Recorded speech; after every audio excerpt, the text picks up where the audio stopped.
Price of freedom is death. We're coming to get our check. B1 brothers and sisters, welcome to the Afro Elite YouTube channel. I'm a little behind, but today we are going to have a very educational episode. So I need, as you guys are coming in, if you guys have not subscribed, please do so and hit that notification bell too. And if you guys would do me the favor of liking the video as well, I would greatly appreciate that. Let me just make sure all of the links have been sent out. Now, this specific subject is something that I've been wanting to talk about for a while now. I've been wanting to talk about this for a long time. I've been, having to talk about other things as far as like the shootings and Roe v. Wade and other things that pop up. But I want to take the moment to discuss this because this is something that I've wanted to discuss for a long time. As you guys are coming in, if you guys could please give everybody in the chat a B1 salute so I know you guys are in here, I would greatly appreciate that. I see Nikki the God is here already. Appreciate you, Nikki, as always. J Click, B1 to you. We have other people in here. Film, animation, art, B1, everybody. Okay, so I would like to start off by saying it's important for us to know the history, not so we can kind of fantasize over what happened, but so we don't wind up falling for the same tricks and the same tactics that unfortunately was the trick that got our ancestors. I'm trying to use my words carefully out of respect, but what got our ancestors. So we don't want to fall for that. We want to learn from their mistakes because they didn't have somebody that they can learn from. They had to find it out as they go. So it's our job to study what they did that was right, what they did that wasn't right, and then move along forward. Okay.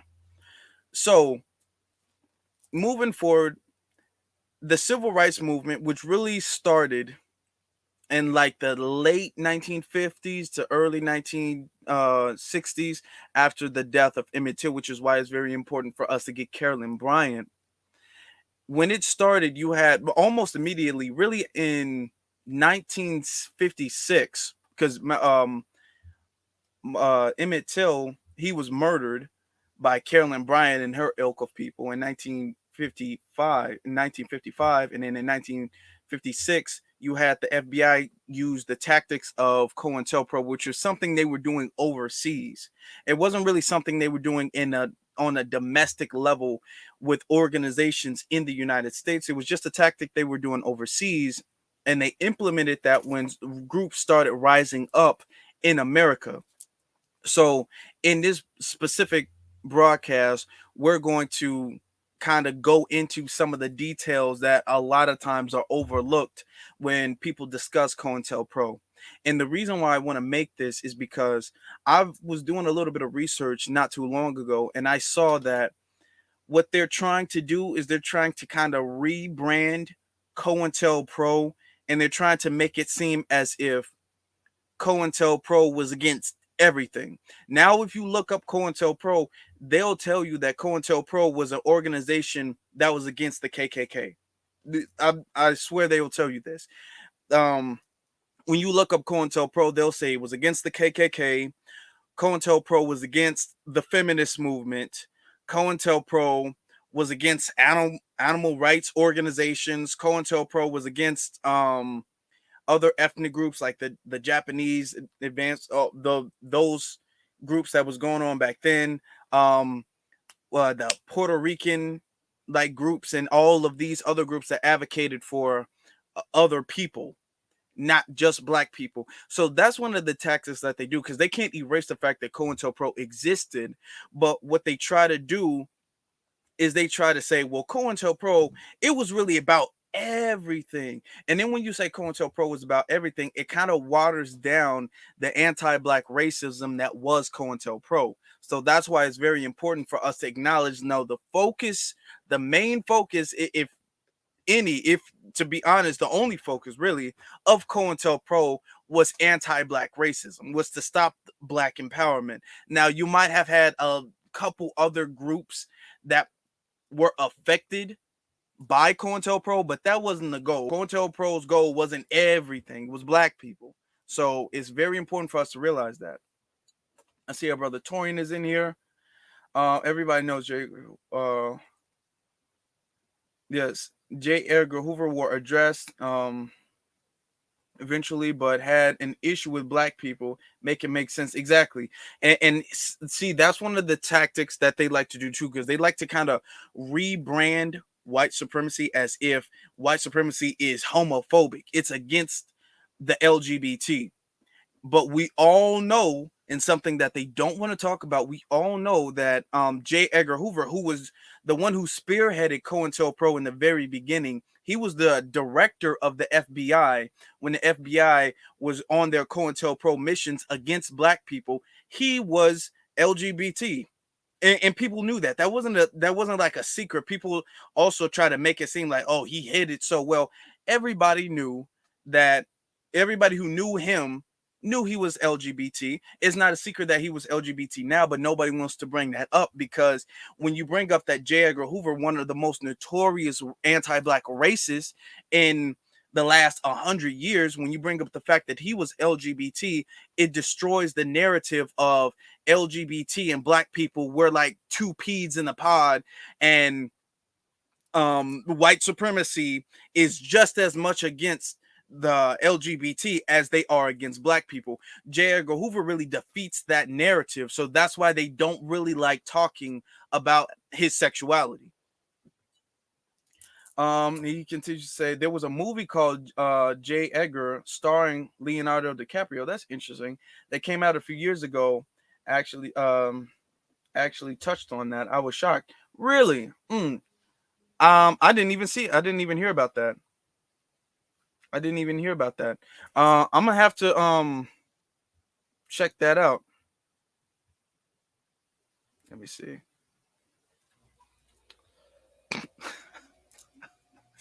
Okay. Somebody just sent me some information.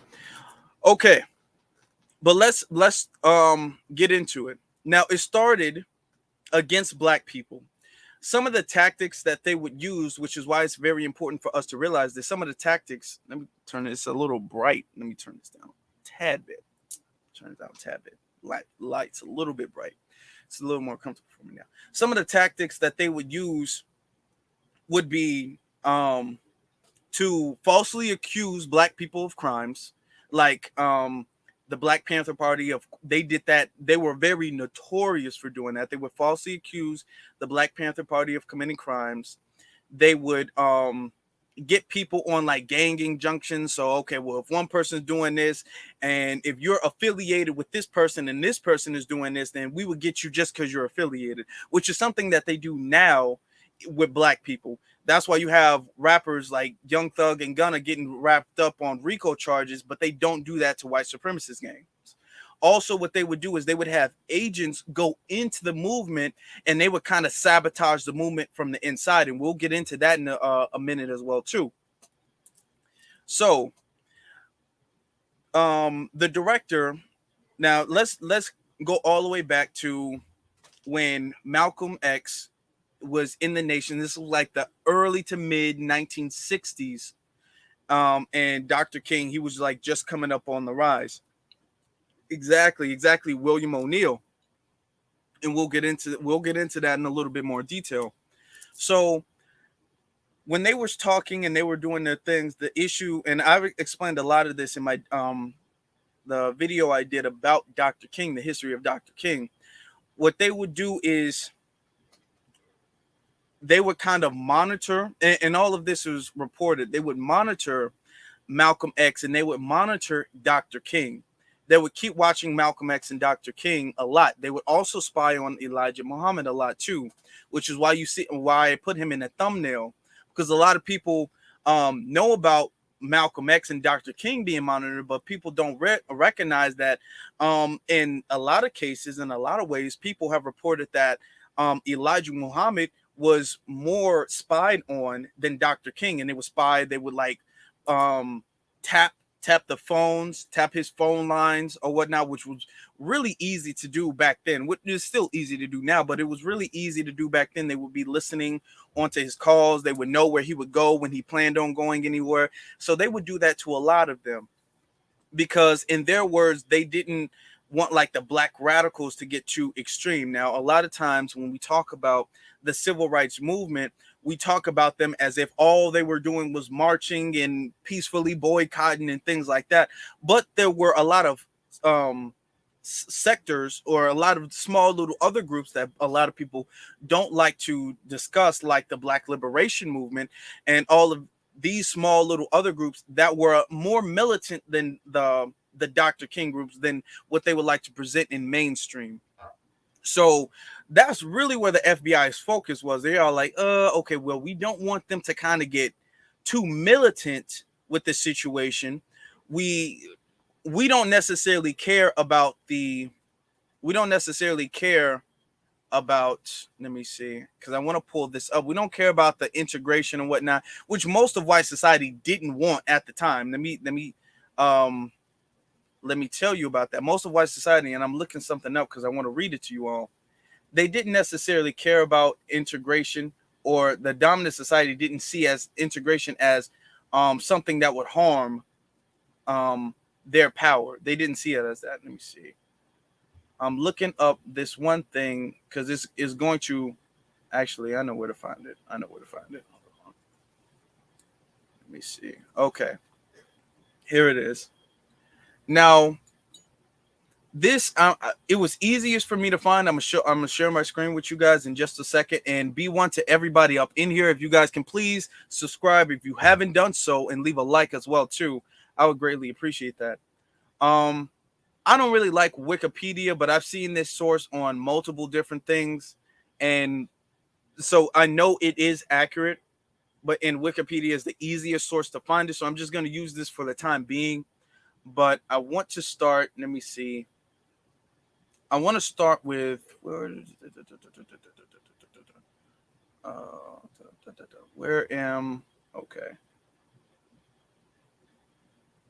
okay, really right here, and this was kind of like the manifesto of COINTELPRO. Okay, so in March 1968, memos started. Now, there's so much to go because it starts a little bit too late, because Malcolm X was being watched by COINTELPRO. Now, what they like to do before we get into what they're talking about now, because they like to skip over Malcolm X for a very important reason. They like to skip over Malcolm X because they always have painted the assassination of Malcolm as something the Nation of Islam did. What they admit to doing is they admit to kind of increasing the wrath and stirring the pot between Malcolm and the nation. And they say, yeah, we kind of, put some misinformation out there between Malcolm X and Elijah Muhammad, but we didn't do anything directly. We weren't directly tied to that. We kind of just put some misinformation out there. We stirred the pot a little bit and then backed up, and then they went at it, and then Malcolm was assassinated. But that's not the case. When Malcolm wasn't a part of the nation. Now, when Malcolm and the Nation, when they separated, that was in March 8th, 1964. That was in March. Sorry, sometimes it takes me a minute to remember the date. That was in March 8th, 1964. Malcolm had went to Hajj. Malcolm had did a lot of other things. And when he left the country, there were plots to assassinate him as he was leaving the country. And you had some of the governments from those other countries, they had to even protect Malcolm, because they was all like, look, Malcolm comes to our country and he's an icon in America. He gets assassinated in our country. That's going to make us look bad. So a lot of countries that Malcolm went to, they were making sure like they kept Malcolm safe until he went back to the States, because they didn't want that on their conscience, number one, and then they didn't want that as a look for them. He comes to our country and then he gets assassinated. So they were trying to assassinate Malcolm ever like way before. But what they would do is they would put out like news articles and little misinformation and a lot of notorious tactics to kind of divide Malcolm and the nation even further. And they did this leading up until Malcolm's death, which was in February 21st, 1965, when he was shot to death in front of his wife and kids in the auditorium. So what they painted the situation as, Malcolm and the nation, they were just beefing so much. Now, to a degree that is accurate. That is accurate that Malcolm and the nation, didn't see eye to eye the whole time. And I'm gonna just, respectfully keep it as that. Malcolm and the nation, they were on two different paths at one point in time. So what they would try to do is they tried to use that as, oh, Malcolm and the nation, they're going to try to kill each other. They're going to try to kill each other. And then the assassination happened, and they locked two people up who were a part of the nation, who actually didn't have anything to do with it. They were acquitted later, decades after the fact. But they said, okay, well, clearly this was the doing of Elijah Muhammad. He put a hit out on Malcolm, and oops, oh, well, what do you know? It seems like he passed away or whatnot. So the narrative, and a lot of people didn't believe that the nation had assassinated Malcolm, but in 2021, the person, his name was Raymond. Forgot. Let me pull his name up real fast for you. His name was Raymond A. Wood. Raymond A. Wood was an undercover COINTELPRO agent. If you guys don't know about him, he was a COINTELPRO agent who was a part of Malcolm X's security team. And what he would do is, because Malcolm, he, as a speaker, as an orator, he would have to ride with security because a lot of people would be after him, not just the nation, but you had people who were after him, like the police. You had other people who were after him for whatever the case may be. So of course, you would have security with him. So what they did was the FBI would infiltrate the security of Malcolm, and then Raymond, he would go to the security and he would pose as if he was for the movement. He was agreeing with what Malcolm said, and he was all one of these rah people. And he would kind of influence a lot of Malcolm's security, or all of Malcolm's security, to go commit acts of crime and violence. Like, oh guys, you know what? We got to do this for the revolution. Let's go bomb the hospital or something like that. Something crazy and radical like that. And he would get them on charges. And especially back during the mid 1960s, it was nothing for the police to catch you red-handed and then throw you away for the rest of your life, even if they assumed you were, especially during that time when you had a lot of radical, not radical, let me not say that, but you had a lot of militant black groups.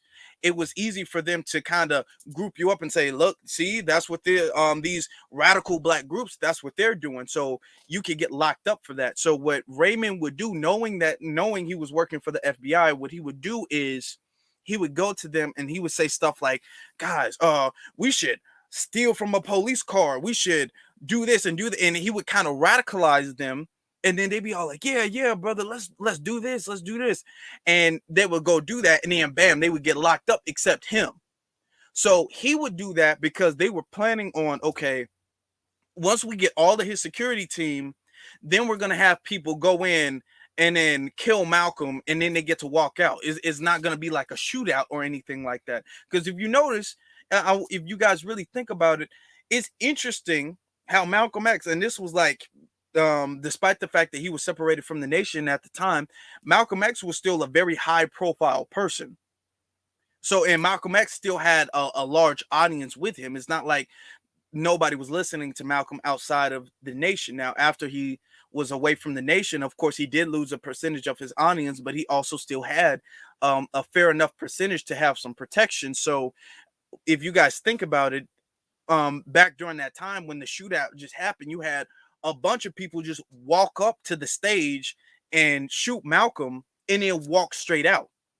Like there was no shootout, there was no fight, there was no nothing. So it kind of makes you think that seems like this whole thing was a little set up. This whole thing was a little planned.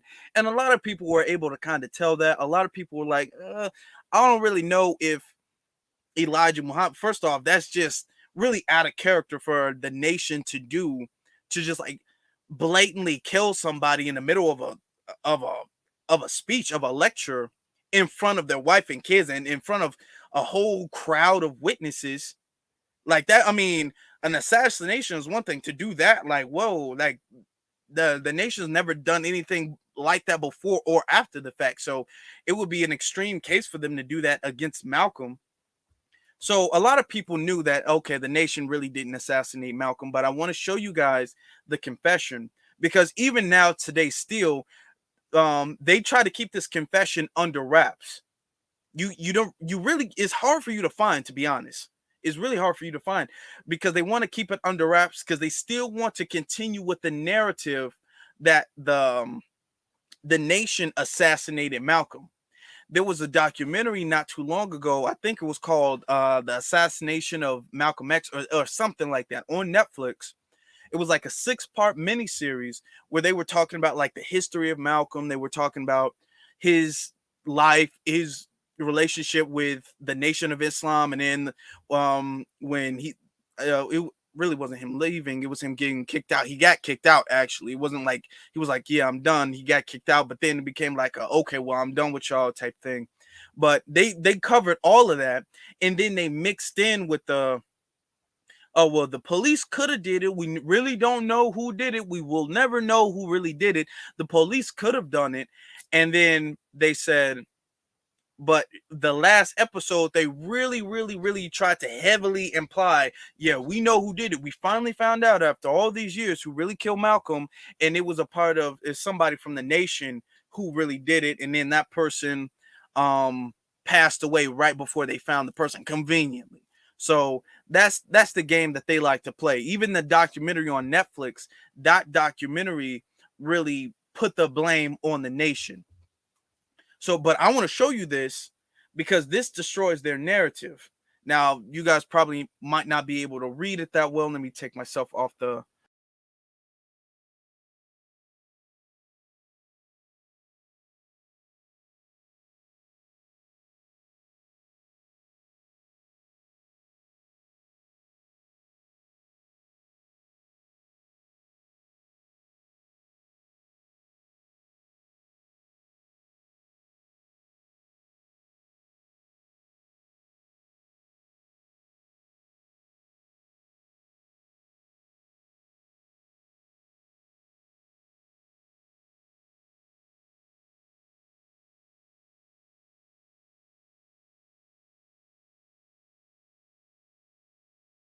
Okay, I thought you guys could hear me.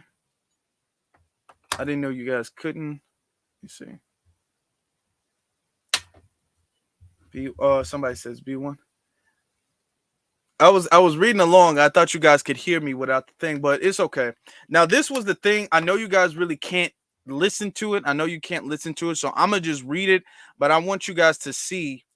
I'm gonna put this on my Instagram too, so people can actually like screenshot this if you guys want to have it as proof. Because it's, like I said, it's not the easiest thing to find either.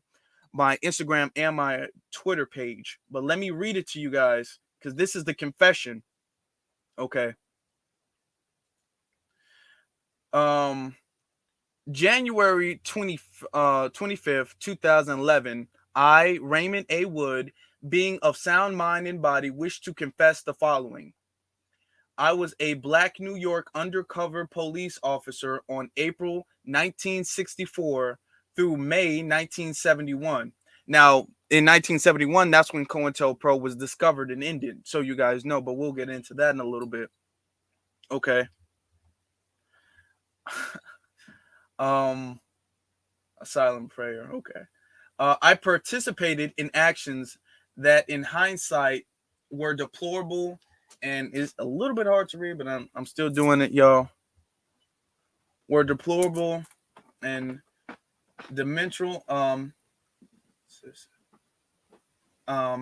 detrimental to the advancement of my own Black people. Detrimental. Okay. Some of the words are blurry, but I get you guys. Okay. So he continues to say, my actions on behalf of New York City Police Department, BOSSI, BOSSI, were done under duress and fear that if I do not follow the orders of my handlers, I could face detrimental consequences. So this is him saying, I really didn't have a choice. I really didn't have a choice. But anyway, he did have a choice, and he made the wrong choice. Presently, I am aging with failing health. I recently have learned of the death of Mr. Thomas Johnson, and deeply concerned that with my death, his family will not be able to will not be able exonerate him after being wrongfully convicted of killing Malcolm X. So this person, Raymond A. Wood, so you guys know, Raymond A. Wood allowed Thomas Johnson to die in prison for the death of Malcolm X. And then after the fact, he's like, oh, damn, I kind of feel bad now. He was not even going to be able to be exonerated had I not said anything. Now, he continues to say the facts are as follows. April 17th, 1964, I was hired by the New York Police Department. Without training, I was immediately assigned to the BOSSI investigation unit.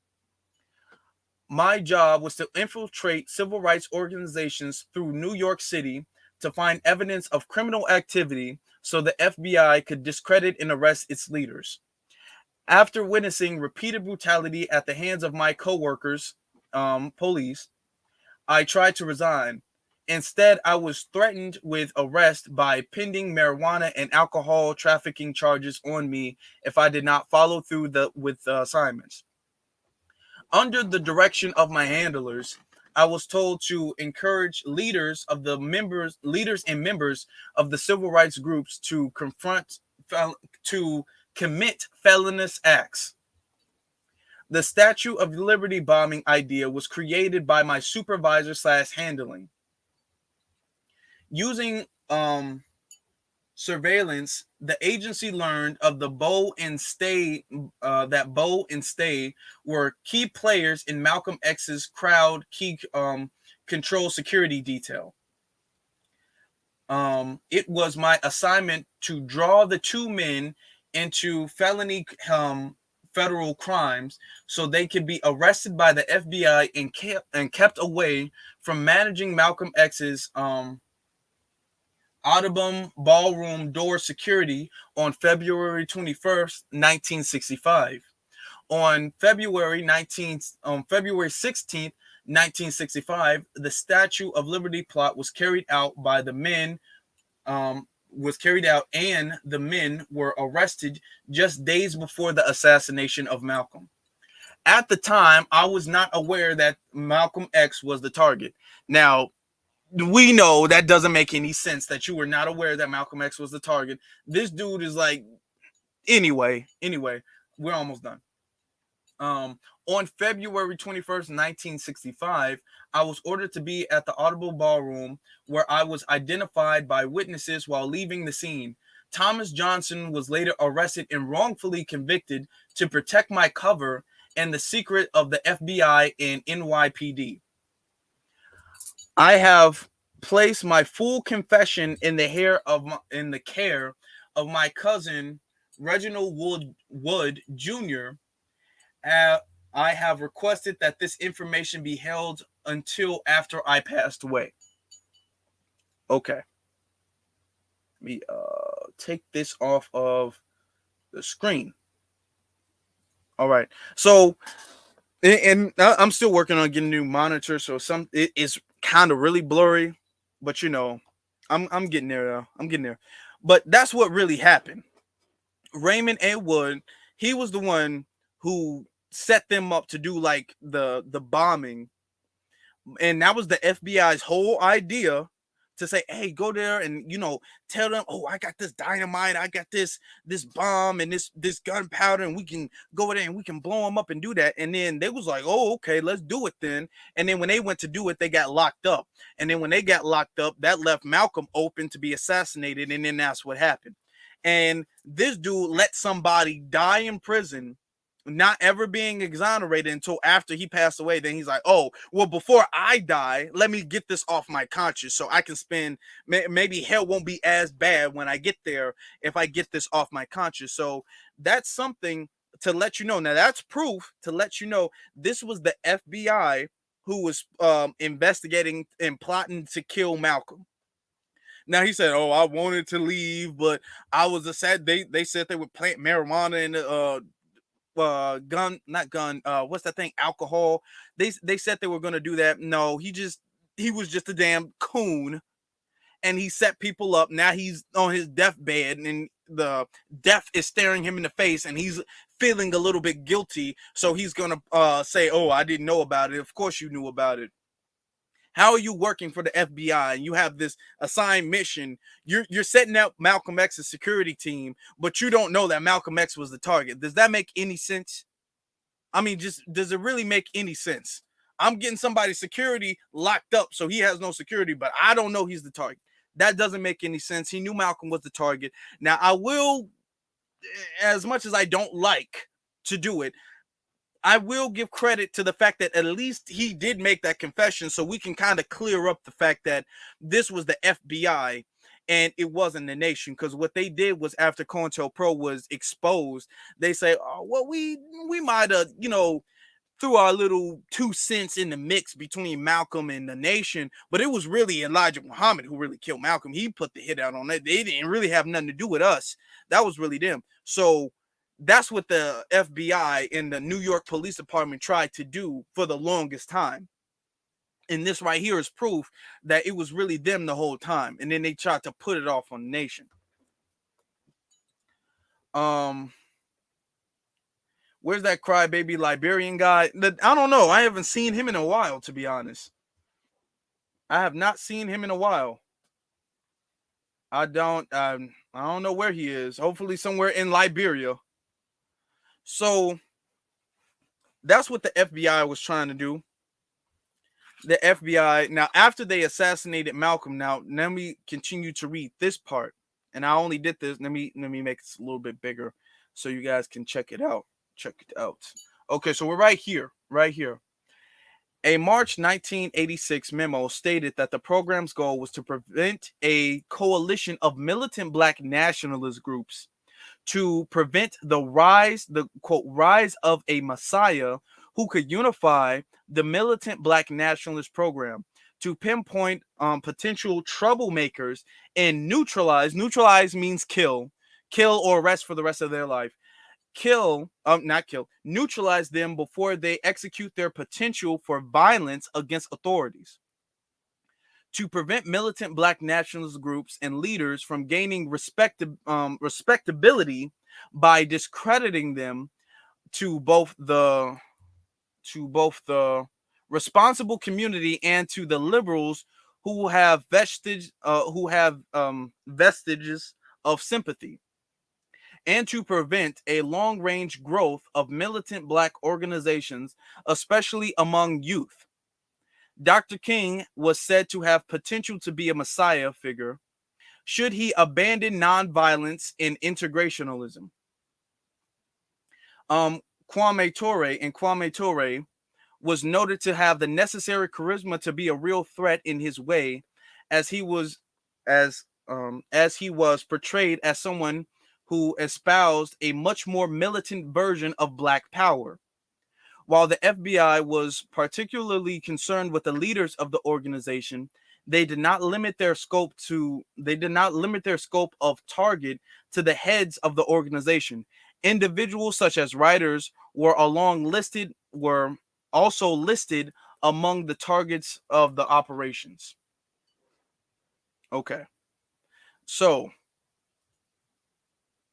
this is what they did. So their thing was, after they assassinated Malcolm X, they didn't really care about the bus boycotts and all that. They were like, "Oh, okay, we're going to watch," especially after Dr. King got the Nobel Peace Prize. Because to be honest, they didn't want him to get the Nobel Peace Prize. When it comes to when it comes to Dr. King, they've always had the relationship of, okay, we really got to watch this guy. He's not saying anything dangerous yet, but just his energy, the way he can bring people together, the way he can speak and light up a crowd. If he goes a little bit more to the militant side, then we got to get rid of him. And that's why they were like that with Malcolm, because Malcolm was all like, oh, okay, we got it. We really got to get rid of this Malcolm dude, because this Malcolm guy is, I mean, he's educated. They tried to, and our brother Phil Scott actually did a video of this where the FBI actually approached Malcolm and tried to get Malcolm to be compromised. They was all like, hey, Malcolm, you know what? Why don't you work for us? Because there's a lot of benefits in working for us. He said no. They actually approached Malcolm and tried to get Malcolm on his team. And then after that, they were all like, okay, well, now we got to kill him. They were spying on Elijah Muhammad too, but they felt like, okay, well, Elijah Muhammad at his age, we got to watch him, because he has a lot of power and credibility, but we don't expect him to be making like the moves of a younger person, of a person who's like in the age range of Malcolm and Martin. So we got to watch everybody. But when it comes to Dr. King, what they were doing is they was like, okay, the integration and the nonviolent stuff, that's cool. We like that. We don't have an issue with that. We don't really have an issue with that. The second you say something a little bit different, then okay, you got to go. And that's why they got rid of Dr. King. Now, they were kind of trying to get rid of Dr. King prior to him even accepting the Nobel Peace Prize, which he did in 1964. He got his Nobel Peace Prize for nonviolent protesting in 1964. And a few days before, when they said that he was going to get it, when it was announced that he was going to get it, they sent a letter to him saying, hey, well, we got tapes, which the tapes were edited by somebody by the name of a suspected white supremacist by the name of John Matter. John Matter, he put a bunch of fake tapes together saying, oh, King, this is you having a bunch of orgies and stuff like that, so kill yourself. And they sent a letter to his house saying, hey, King, you need to kill yourself. Of course, we know King didn't do it, and he continued to do what he was supposed to do. But I'm going to actually show you the letter, and then I'm going to read it off to you. Okay, and I'm gonna put this on my Instagram as well too, and on my Twitter, so you guys can read it for yourself after the fact. But let me read this to you guys. Okay, it starts off with King. In view of your low grade abnormal personal behavior, I will not dignify your name with either Mr. or a Reverend or a Doctor. And your last name calls to mind only the type of king, such as King Henry I think this is fifth, and his countless acts of adultery and immoral conduct lower than that of a beast. King, look into your heart. You know you are a complete fraud and a great liability to all of us Negroes. So what they would do, let me get this off the screen for a little bit. What they would do is they would send letters saying, hey, we're black people and this is what we think. This is an anonymous black person, and this is really what we think. As a black person, this is what we think. And you have that a lot when it comes to social media, even now today. You have, white folks who hide behind profiles and say, well, I'm a black person and I hate Black Lives Matter too. You know what I'm saying? I think it's racist and I think white people are just really trying to help and work hard. So you have white people who do that, and that's what they were doing a lot during that day. So this note was supposed to be from the point of view of somebody who knew about Dr. King's adultery. So I'm just letting you know that now. Okay. So as we continue, and if you guys are coming in, if you guys can please subscribe to the channel, I would greatly appreciate that. And if you guys can please like the video as well too, I would greatly appreciate that. Hold on. I just had it. Let me get it back. Okay. And now it continues to say, oh my God, now I got stuff popping up on my screen. Okay. It continues to say, white people in this country have enough frauds in their own of their own but it's kind of messed up. But I am sure they do not have one at this time that is anywhere near your equal. You are this word is kind of blurry right here, but you are a Klingerman, and you know it. I repeat, you are a colossal fraud and an evil. vicious one at that. You could not believe in God and act as you do. Clearly, you do not believe in any personal moral principles. King, like all frauds, your end is approaching. You could have been a great our greatest leader, even at an early age, have turned out to not be a leader, um, but dissolute, abnormal, moral, imbecile. I mean, they were just going in this letter.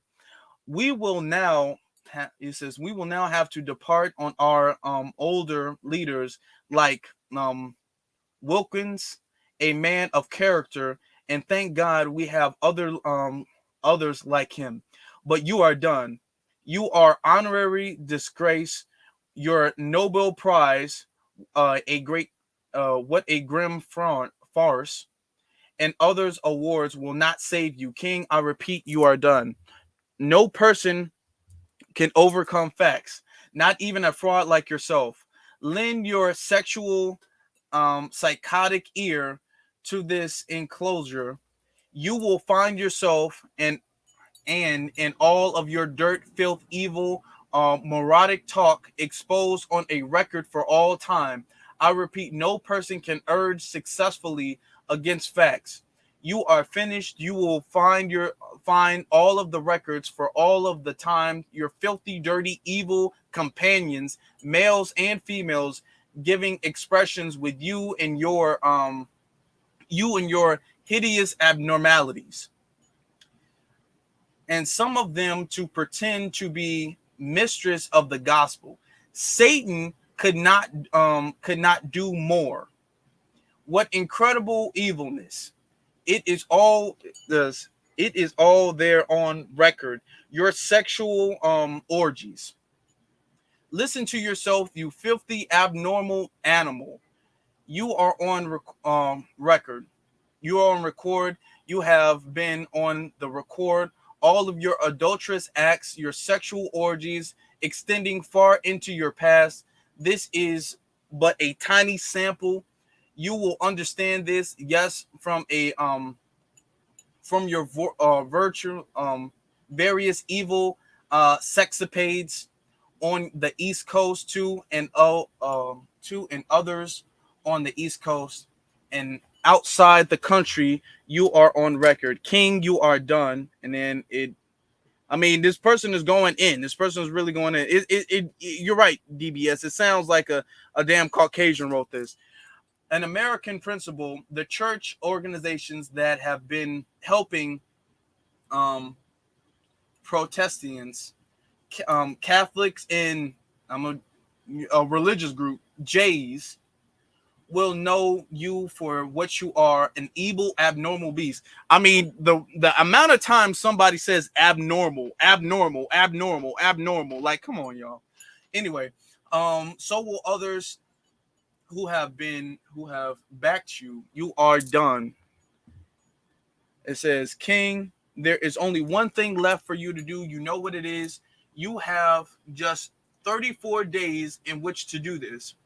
This exact number has been selected for a specific reason. It has definite principle signified. It is definite principle signified. You are done. There is but one way out for you. You better take it before your filthy, abnormal, let me see. What is this last word? I think this last word is fraudulent.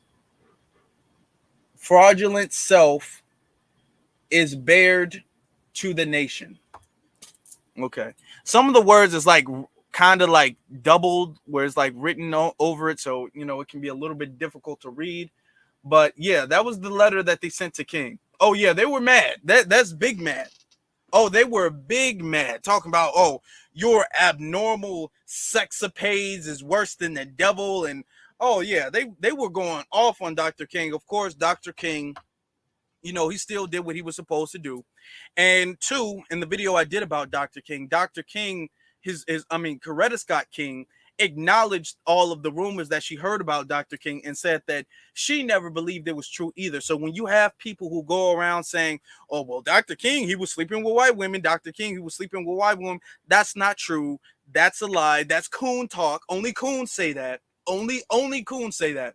Because I want you guys to really think about this. If Dr. King was sleeping with a white woman, don't you think we would know who this white woman is? This white woman that nobody has real proof about. Nobody has actual proof that he ever had adultery. Nobody has proof of that. And this was this white woman. Nobody know who she is, where she's from, when this happened, none of that stuff. But we're just supposed to take their word for it. Yeah, okay. Like that makes any sense. So after they assassinated Malcolm, which was in 1965, then Dr. King, because Dr. King and Malcolm was actually kind of building a relationship despite the differences that they had throughout their careers, and they would kind of speak against each other's methods. But then they started to build a relationship, and then they actually had conversations about working together, despite the fact that even when they were kind of building a relationship, they still had different methods. But they were all like, okay, well, now I kind of see your point of view a little bit more. I kind of see your point of view a little bit more. We can agree to disagree on certain things, but we can work together. So they were on the talking points of working together. And this was like in 1964. This was like in 1964. They were like, okay, well, we can work together. But then early in the year in 1965, Malcolm was assassinated by the FBI and the NYPD. And then Dr. King, he really started to change in the last few years after that too, because he was talking to Elijah Muhammad. A lot of people don't know that as well too. He would start talking to Elijah Muhammad. He even confessed, like, hey, I'm starting to see what I didn't see before. He said that he felt that he was leading his people into a burning house.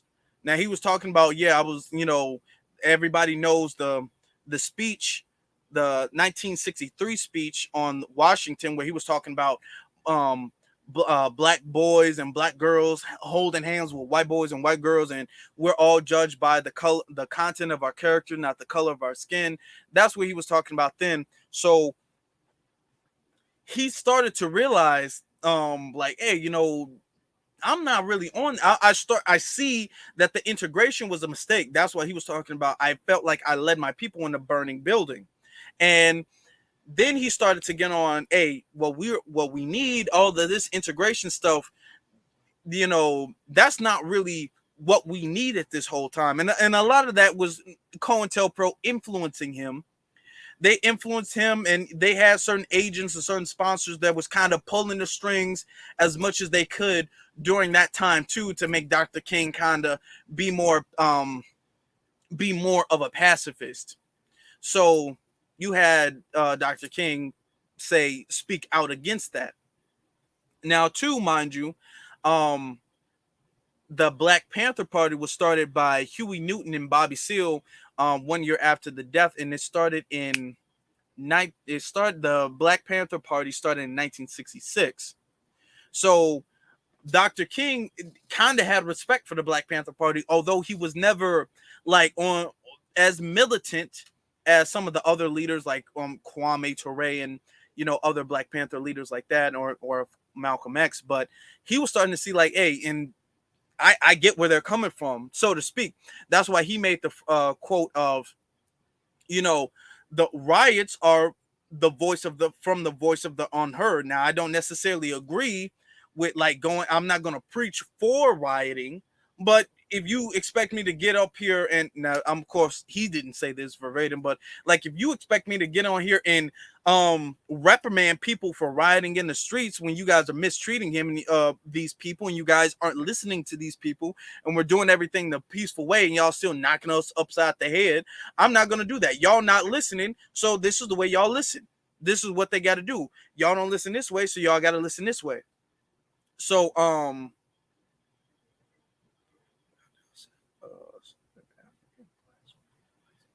yeah, and a lot of them too, to be honest, Malcolm X and Dr. King both acknowledged that foundation Black Americans are native to this land as well too.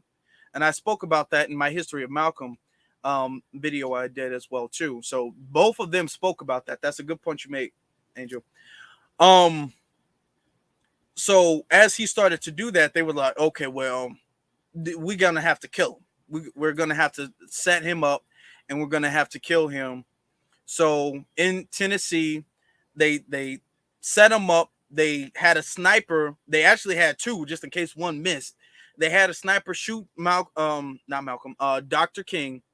He survived the shot. He went to the hospital, and then the FBI came and they was like, okay, well, we got to finish the job, because after you shoot him, you damn sure can make sure he lives. So then they had to really finish him, and that was on April 4th, 1968, and that created a lot of riots.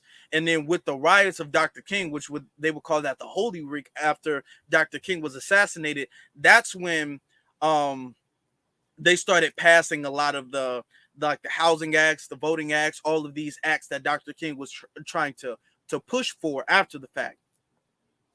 But during that time, too, you also had the Black Panther Party that was under COINTELPRO as well.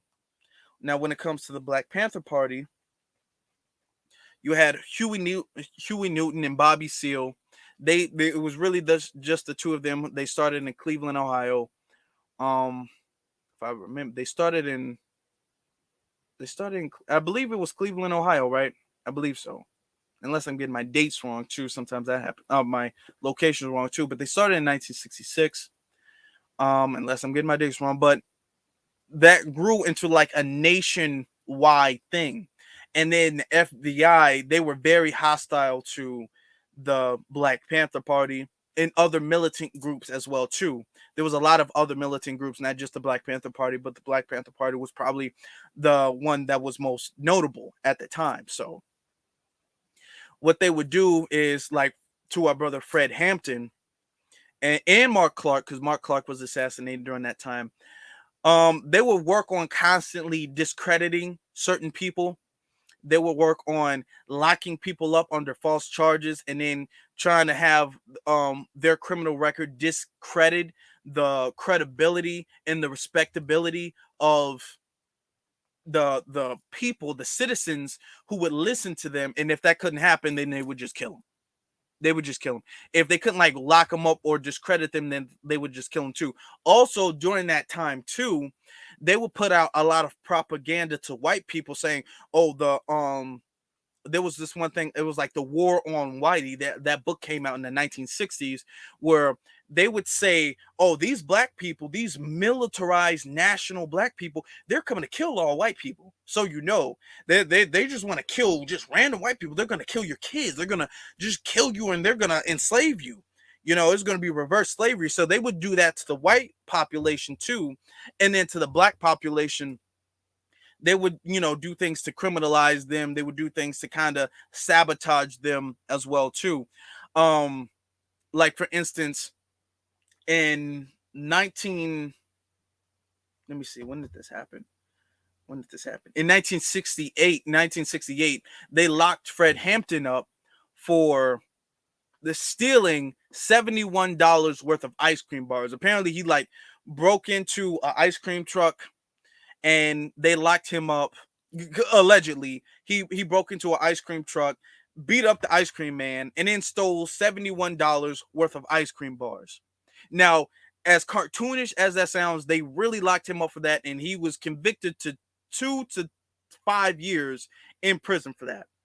And they were locking up back during that time in the 60s, they were locking up a whole bunch of other spokesmen for the Black Panther Party.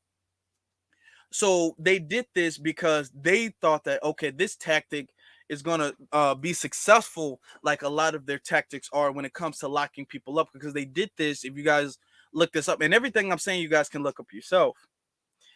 They did this in New York. They did this. What year did they do? I think this was 1969, 68 or 69. I know that it was called the case of, it was the 21 Panther case. You can look that up. You can Google that. The 21 Panther case, where the New York Police Department, they went to the Black Panther Party, the Black Panther office in the late 60s, and they locked up 21 Black Panther members, and then on false charges. And they were arrested for 2 years. Now they were exonerated 2 years after the fact, but by the time they came back, 21 members were just gone out of the blue. The party was kind of dismantled after the fact, so there was really nothing that they can do. I don't know why my nose is itchy so bad. So that's a lot of their tactics. They all like, well, if we get the figureheads, if we get the biggest people, then the group is really going to crumble under that too. Now, when it came to the Black Panther Party chapter in Chicago that was being led by the chairman, Fred Hampton, when they locked him up, everybody was fighting for him to get out. And they saw that his leadership, or them stripping the leadership of Fred Hampton, they didn't really dismantle the Black Panther Party. You still had a whole bunch of other people who were kind of keeping the boat afloat, who were still feeding the kids, because the Black Panther Party, I'm sure you all know this, they were the ones who started like the free breakfast and free lunch programs, and they were bringing Black kids in, they were feeding Black kids, and then afterwards they were teaching Black kids classes on like the system of white supremacy. And they didn't like that, so they would put agents in there. William O'Neal being the most notorious, they would put agents in there, and then they would put people on false charges and things like that too. So in 1960, this happened. When this happened? 1968. This happened in 19. I think this happened in 1969. This happened in 1969. No, I think it happened in either 1968 or 1969. Don't quote me, but it happened in December 4th. Yeah, I think it was 1968. 1968, right? So, William O'Neal, who was a member of security, he was a part of the security force and of the Black Panther. Notice the thing when it comes to what's his name? Raymond A. Wood. When it comes to Raymond A. Wood, he infiltrated through security. I'm just here to infiltrate through security. And then next thing you know, he's the part of the FBI, or he's working with the FBI. And he set up Malcolm X's security team. Now, William O'Neal wasn't necessarily a part of the FBI, but he was working with the FBI on a plea deal because he was, stealing cars, Grand Theft Auto. And they said, okay, well, we got you. So what we can do is we can let you go if you do this for us. If not, we're going to throw you in jail. And he, as spineless and, cowardly as he was, he decided to set up the Black Panther Party. So that's what he did. So, what he did was when Malcolm X came back after I think it was a trial before he went back to prison, before they were going to send him back to prison, William O'Neal, he drugged Fred Hampton. He put drugs in Fred Hampton's food or drink, and then he gave the the Chicago Police Department and the FBI the layout to Fred Hampton's house. So when they got in there, they can just start busting off shots, and then they would kill Fred Hampton. Because they realized that, okay, Fred Hampton being locked up, that's not really doing anything against the movement. Him being alive is just too dangerous. And he was only 21 years old at the time. So him being alive is too dangerous. So we're just going to have to, kill him. So what they did was in the middle of the night, they bust into the house, shot a whole bunch of stuff in the house, just bullets in the house. And then they killed Mark Clark, who was there at the time. They killed Malcolm X. Why did I keep saying Malcolm X? They killed Fred Hampton in his sleep because he was drugged. He couldn't wake up. They killed him in his sleep. And then they tried to paint the narrative of, oh, we were going in for illegal guns, and then the second we knocked on the door, they started shooting at us, so we started shooting at them. So that was the narrative until investigation was done, and with the Freedom of Information Act, they were able to find with the ballistic reports that all of the bullets were going inside. There was I believe 200 bullets or something. It was a bunch of bullets going inside from the outside of the door, just going inside, just busting through the door. And there was only 2 bullets going out. So they were able to tell that. Okay. So they were able to do it that way. You said, yeah. My brother Torian says that A treacherous act caused Fred Hampton to be murdered. Exactly. Now, later on, he wound up killing himself. He confessed to it, and then he killed himself. He confessed on tape, and he killed himself. So all of these people are cowardly. These people, Raymond A. Wood, William O'Neill, these people are just cowardly by nature. And Judah Queen says, we need the Black Panther Party, how it was originally. They helped Black community and many others. They did a lot to help the Black community. They did a whole lot to help the Black community, right? Now, what they would do too, sometimes they wouldn't even do, COINTELPRO, like sneaking in, trying to take you out. There was one person that, what's his name? His name was Geronimo Pratt.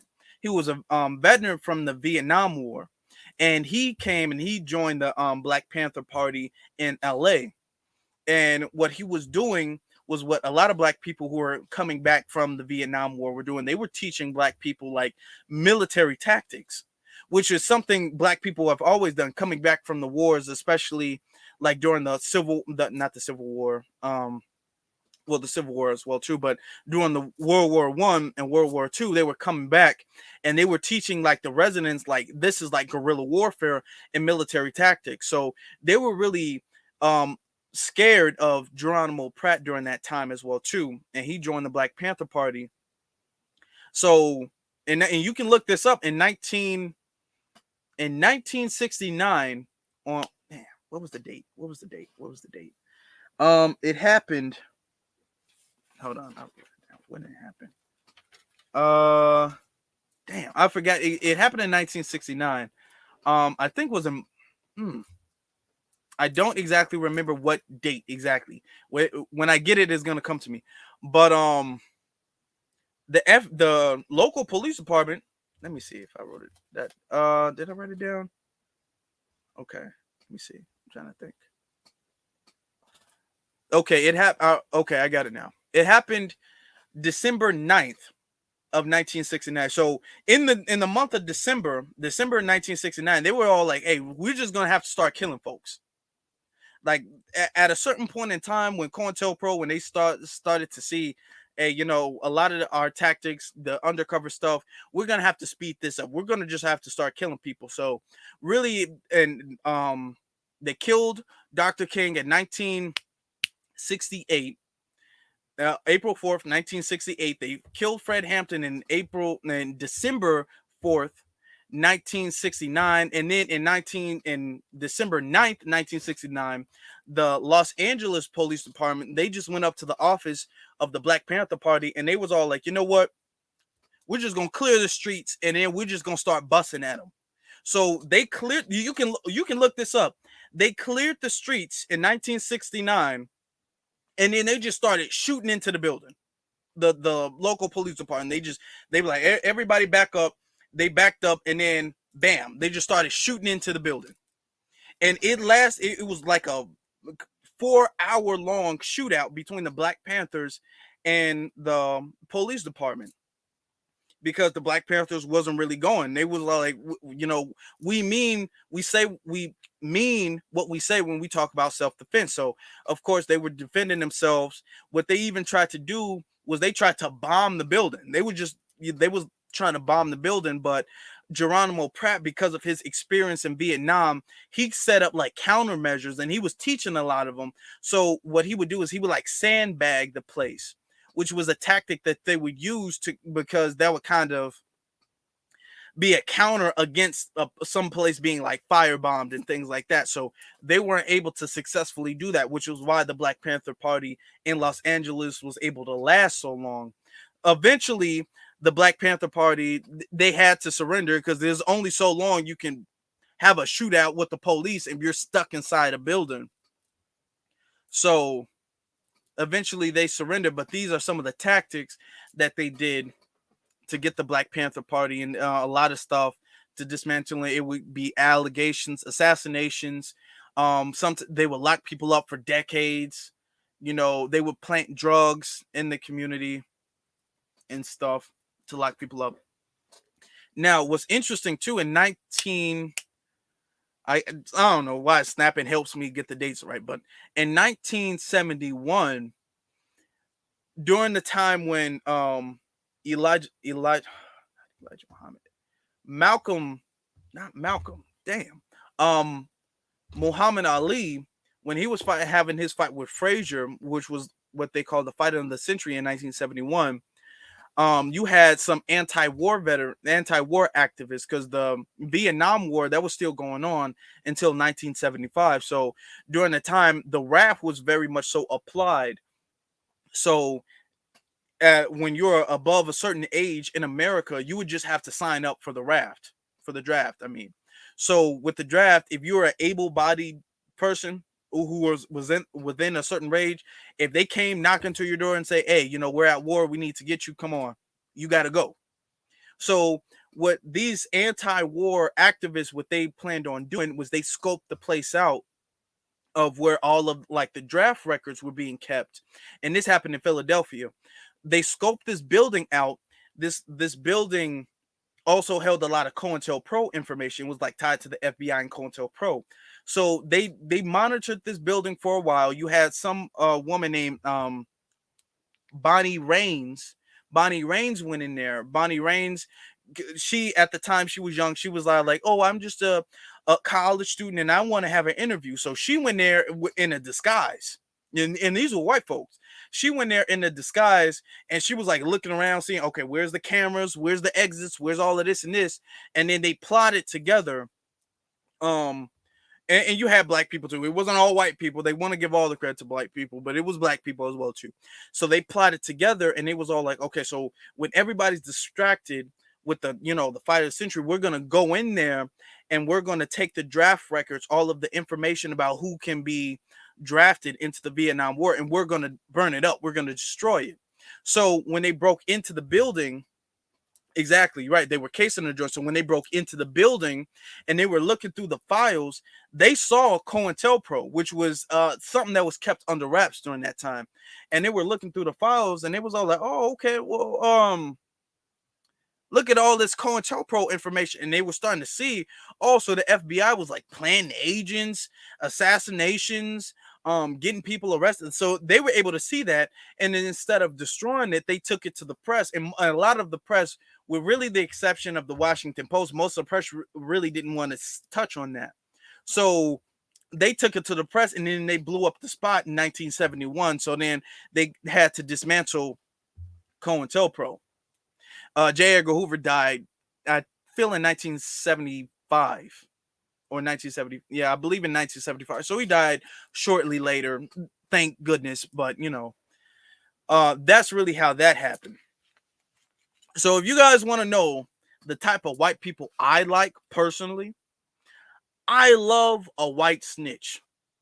Those are the type of white people I like. I don't necessarily need a white person to go out marching, to go out rallying with me. I don't need you to do that. I don't need you to try to expose, information that I already know. I need a white person who is a snitch. That's the type of white people I like. I love the white snitches. A white person who's snitching on other white people, hey, that's cool. You're not invited to the cookout now. Like, let's not get too comfortable. But I like that. Like, if there's any spaghetti left after the cookout, then you can get a plate, but you ain't invited. But that's cool. Don't be on some yo word to the motherland wigger white people stuff.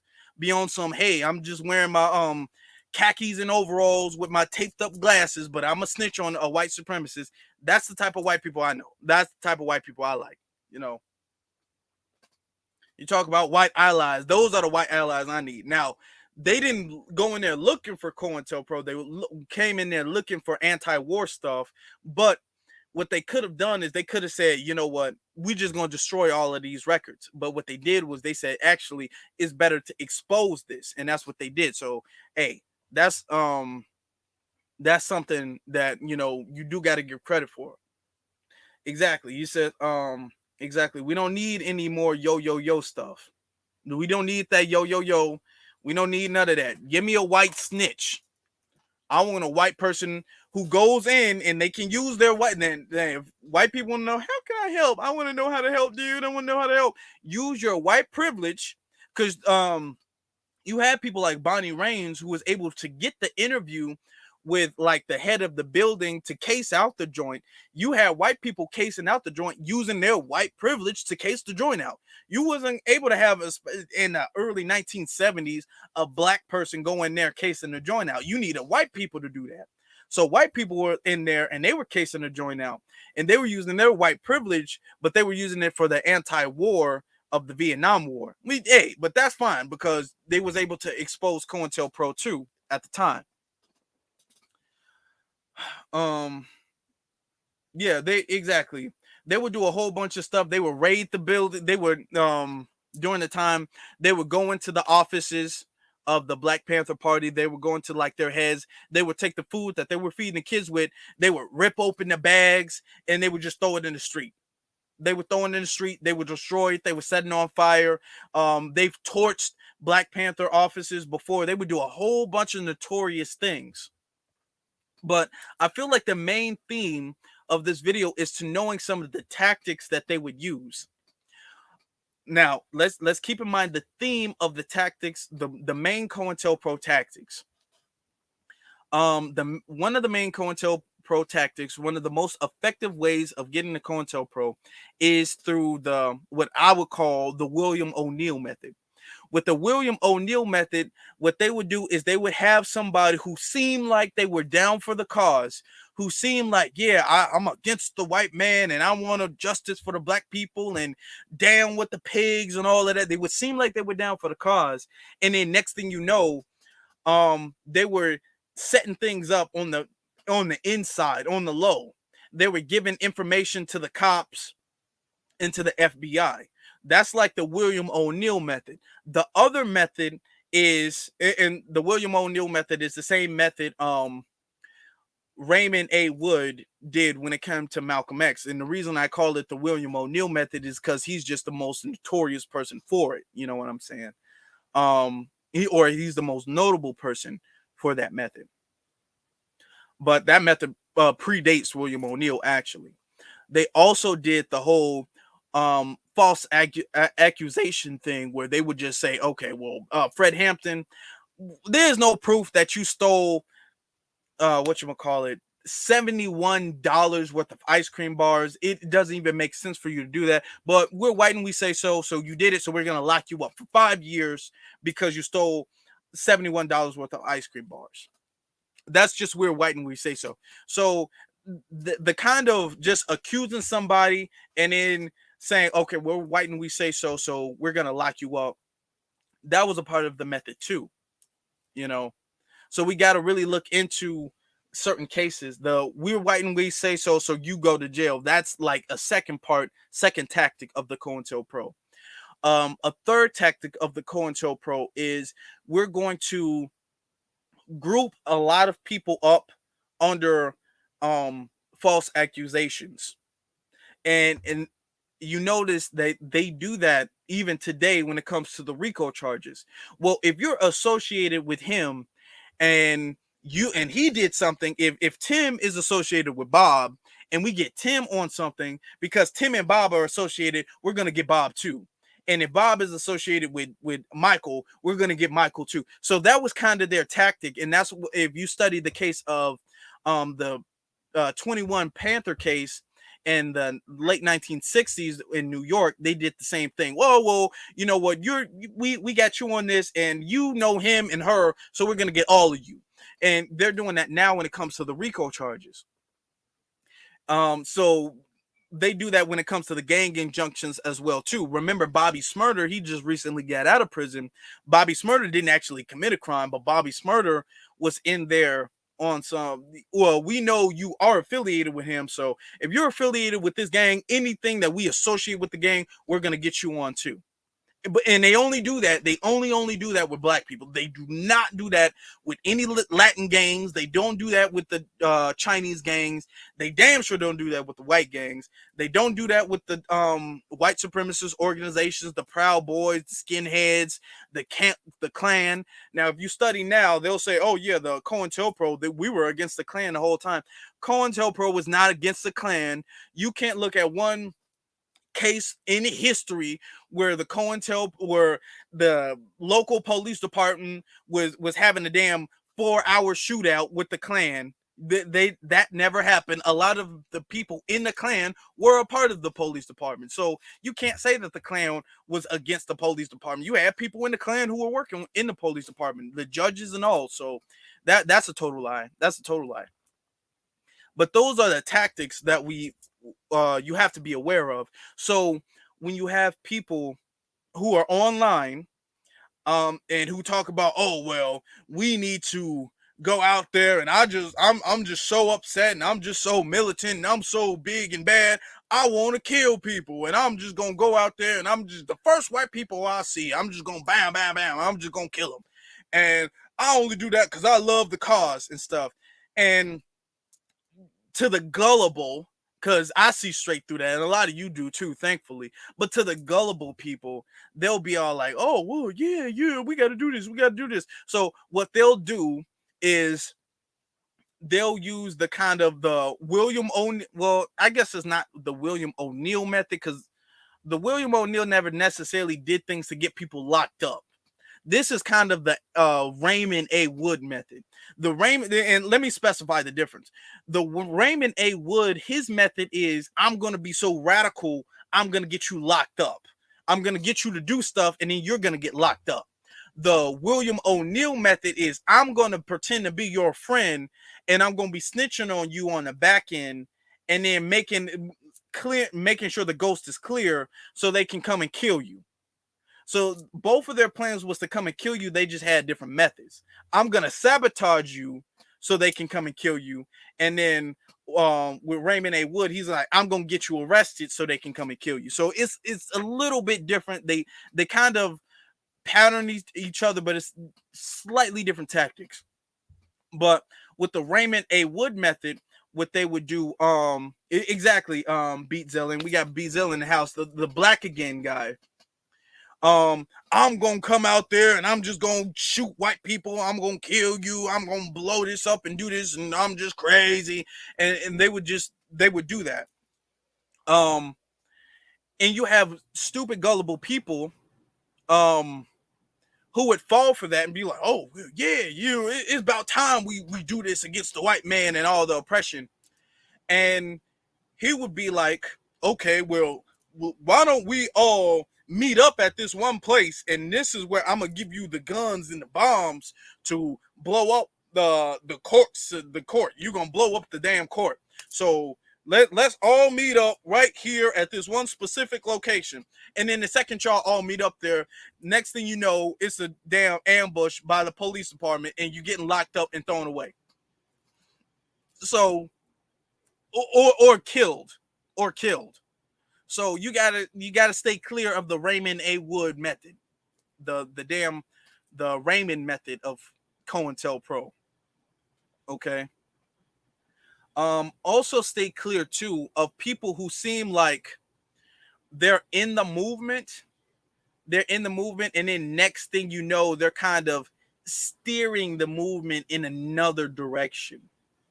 They're sowing seeds of confusion in the movement as well too. When you have it's mutual mic. Yeah, oh yeah, mutual mic. I thought somebody was saying my mic was off. Yeah, the mutual mic guy. Actually, I'm gonna play that video before we leave, actually. But when you have people who come into a movement, and of course they do this, they start talking a good game. They are like, yeah, I agree with what you're saying as far as, black people being oppressed and all that, and whoop-de-whoop, and everything is, I agree with everything. And then they start steering it away from the actual goal to be against white supremacy. If you notice, when I have Twitter spaces, a lot of the times white people come up there and do that. White people come up there and be all like, yeah, you know what? Remember the dude who was talking about I don't bleed red? Remember that dude? He came up there and he was all like, white supremacy, I have white privilege. I just want to admit to you guys that I have white privilege, and I feel bad about my white privilege and everything. And then next thing you know, they start sowing the, oh, okay, but everybody's kind of oppressed when you really think about it. I had another lady when we were talking about reparations, and she like, oh my God, the school system's so bad. Oh my God. And she came in there and we're like, okay.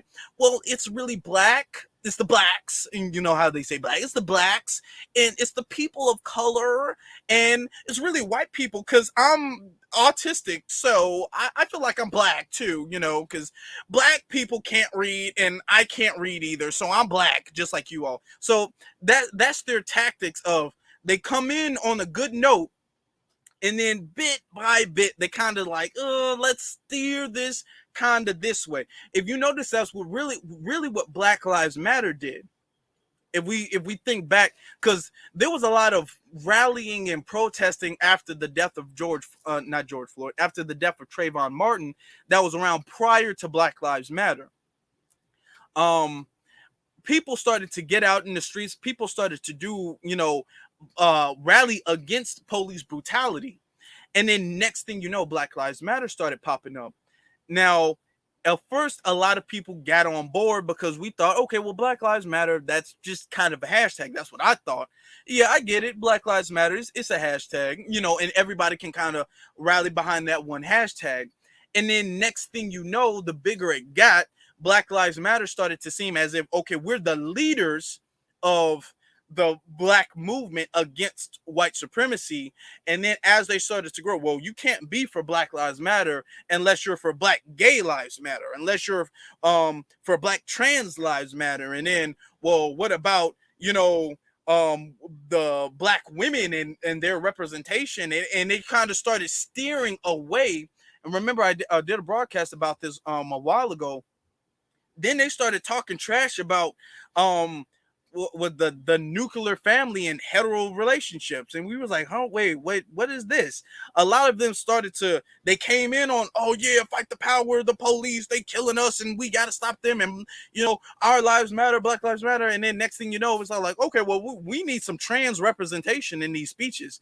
And it was like, what do you mean? So that's kind of like if we could say, the Black Lives Matter version of COINTELPRO, where they talk real good in the beginning to get people to kind of trust them and to get a little bit of respect, and then they steer the energy away from police and away from white supremacy. Then they talk about, well, the Black Lives Matter, let's address the homophobia in the black community, because the cishet black man is just so privileged in the community. We really got to attack him. So that's like the Black Lives Matter version of it. So we have to be constantly aware of all of these tactics. So when you see a new person like Black Again pop up, you can tell from a mile away, okay, this person isn't for black people. This person is the damn COINTELPRO agent. Oh, exactly, Xavier. Always follow the money of these organizations. Always follow the money of the organizations. Let me see. Now, before we go, let me find that one clip, that Black Again clip. And if you guys have not subscribed, please do so. I would greatly appreciate it. Please subscribe if you guys haven't done so. And please leave a like too. That really helps the channel. We're really trying to get to 2,000 subscribers. We're like damn near on the way. So I would really appreciate the help. Oh, come on. Why is this taking such a while? Now it seems like my screen is acting real slow right now. So it's fine. It's fine. The screen is acting kind of slow. Come on. It's taking a little bit of time, but as you guys are waiting for me, you guys can hit that like button, hit that post notification bell. You can also share this video on your social media as well too. Where is that? Come on. It seems like it's taking. Let me see if I just start up a new page. Well, it seems, I don't know. I can't tell you why it's acting like this, but it seems that okay, hold on. Here we go. I don't know why it's taking so long. Normally my media doesn't take this long. As we go. I really want to show you guys the clip if you guys haven't done so. But I made this just to clown the guy, just to show how ridiculous this dude sounds. This dude sounds completely ridiculous. Where is the damn clip? This don't make any sense. Okay. Well, I don't know what's going on with my Wi-Fi right now. It seems like I'm getting a little bit too heavy, so we might not be able to play the clip this time. And that's okay. That's okay. You guys can see it on my social media. You guys can. But we've been on here for almost an hour and a half, so it's about time. I really want to show you guys this clip, but it's just, I don't know. It's just taking too long. I don't know what it is. I'm trying to see it. But it's my laptop is like not loading up Twitter right now. So it's gonna take a while. Now I'm not sure what's going on. Black again must have sabotaged it. It's Black again. He's working for the FBI. He's in a van outside of my house. He's in a van outside of my house. Like, hey, y'all don't let him play that clip. Cut his Wi-Fi off. I'm surprised you guys can still see it. I was like, hey, don't let him play that clip of me. So it seems like maybe next time. I might just post a clip on YouTube so it's easy for people to find. Just like a regular small little video. So if you guys want to get to it, of course the people who don't know won't be able to tell, but you know, it is what it is. But I appreciate you guys. Yeah, it seems like I'm not even gonna try it anymore. It seems like it's just not working. But I appreciate you guys being here. If you guys have liked this video, please show your like by leaving a like. Also too, subscribe if you guys haven't done so. Share this video as well too if you guys haven't done so. Let me know what you think if you're listening to this on the playback by leaving a comment in the description below. My social media is in the description below too, so you guys should be following me on my social media. If you guys are interested in getting the letter that was sent to Dr. King trying to get him to assassinate himself, and the confession letter from Raymond A. Wood about the assassination of Malcolm X, you guys should be following me on my social media because I'm going to be posting that on my Instagram and my Twitter as well. That is in the description below. It is Afro Elite on YouTube. It is Afro Elite on YouTube, but it's Afro Elite on Instagram, and it's Afro Elite on it's the Afro Elite on Twitter.